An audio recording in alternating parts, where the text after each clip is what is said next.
என் அன்புக்குரியவர்களே, நம்முடைய இரட்சகரும் மீட்பெருமான இயேசு கிறிஸ்துவின் நாமத்தில் உங்களை அன்போடு வாழ்த்துகிறேன். புதிய மாதம், புதிய தொடக்கம்.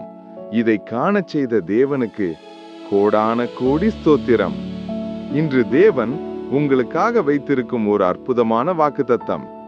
வெளிப்படுத்தின விசேஷம் 3ஆம் அதிகாரம் 8ஆம் வசனம். இதோ, திறந்த வாசலை உனக்கு முன்பாக வைத்திருக்கிறேன், அதை ஒருவனும் பூட்ட மாட்டான். ஆண்டவர் சொல்கிறார், உனக்கு கொஞ்சம் பலன் இருந்தாலும் என் நாமத்தை மறுதலிக்காமல் என் வசனத்தை கை கொண்டபடியால் இதோ திறந்த வாசலை உனக்கு முன்பாக வைத்திருக்கிறேன். அவர் திறந்தால் ஒருவனும் அடைக்க முடியாது, அவர் பூட்டினால் ஒருவனும் திறக்க முடியாது. அந்த திறவுகோல்கள் அவருடைய கையில் இருக்கின்றன.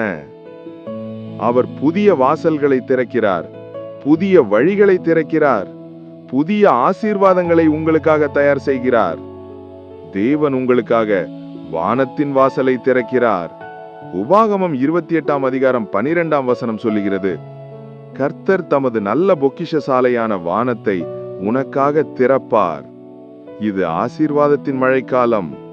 வானத்தின் பொக்கிஷசாலை திறக்கப்படும் மாதம் இது. பொருளாதார நெருக்கடியும் மன அழுத்தமும் வறட்சியும் அனைத்தும் மாறும்.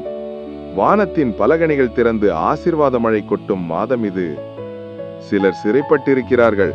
பிரச்சனைகளிலும், கடன்களிலும், மன தளர்ச்சியிலும், நோய்களிலும்.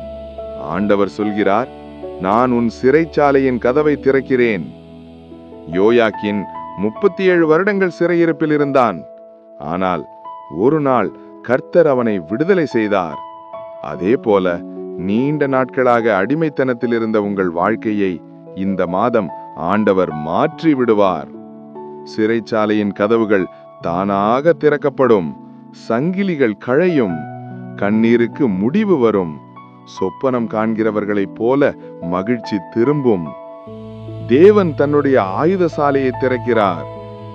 அவர் தன்னுடைய வல்லமையையும் ஆவியின் சக்தியையும் உங்களுக்காக வெளிப்படுத்த போகிறார். ஊழியர்களே, ஊழியர்களே, உங்கள் ஊழியங்களில் புதிய வல்லமை, புதிய அபிஷேகம், புதிய சுவிசேஷ வாசல்கள் திறக்கப்படும். விரோதம் இருந்தாலும் ஆண்டவர் அனுகூலமான கதவுகளை திறப்பார்.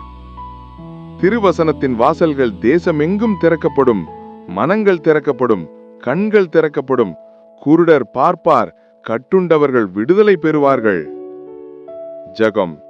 ஆண்டவரே, நீங்கள் சொன்னபடி இந்த மாதம் உங்கள் பிள்ளைகளுக்காக திறந்த வாசலை வைத்திருக்கிறீர். வானத்தின் பொக்கிஷ சாலைகள் திறக்கப்படட்டும். சிறைச்சாலையின் கதவுகள் திறக்கப்படட்டும். உங்கள் ஆயுதசாலையின் வல்லமை வெளிப்படட்டும். புதிய தொடக்கம், புதிய ஆசீர்வாதம், புதிய வாழ்வு இயேசு கிறிஸ்துவின் நாமத்தில் உண்டாகட்டும். ஆமேன்.